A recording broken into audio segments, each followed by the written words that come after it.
Human civilizations have existed for, at best, 10,000 years. In that time, many great empires rose from nothing and returned to nothing, leaving behind little more than artifacts and crumbling architecture.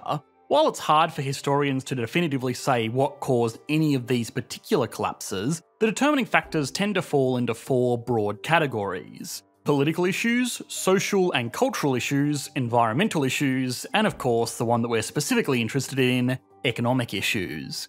Any civilization that has been reduced to little more than an entry into a textbook fell through some combination of these four factors. Some were almost instantaneous, the great city of Pompeii succumbing to the eruption of Mount Vesuvius. Some took a few weeks, the Aztec Empire collapsed after 93 days of resistance against the Spanish, and some took centuries. 300 years separated the height of the Roman Empire with its eventual collapse.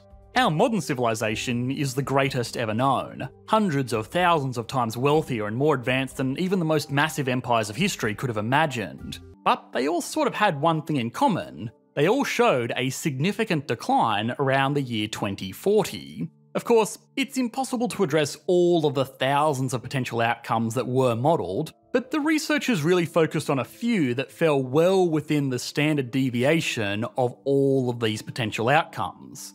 The first and potentially most optimistic outcome was called the Comprehensive Technology Scenario.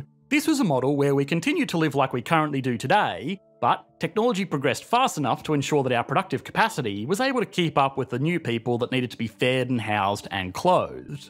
The model still predicts a significant drop in food production, brought about primarily due to pollution of waterways and the misuse of arable land, but that is addressed through technological innovation. The population does start to plateau around the year 2040, but that's due to the natural tendency of wealthier, more urban populations to have less children, rather than people starving to death due to lack of food. In this model, industrial output does peak and then decline, which would normally indicate lower living standards. But this is almost entirely contradicted by the more efficient use of the goods that we do have. If tomorrow technology got to such a point where we had self-driving cars, then the need for individual car ownership would be greatly reduced. This would likely lead to a fall in industrial output, but it's not like we would be poorer because of this. It's just that suddenly a car that used to service only one household can now be efficiently shared amongst dozens. This is actually what the World Economic Forum was talking about when they famously said that you will own nothing and be happy about it.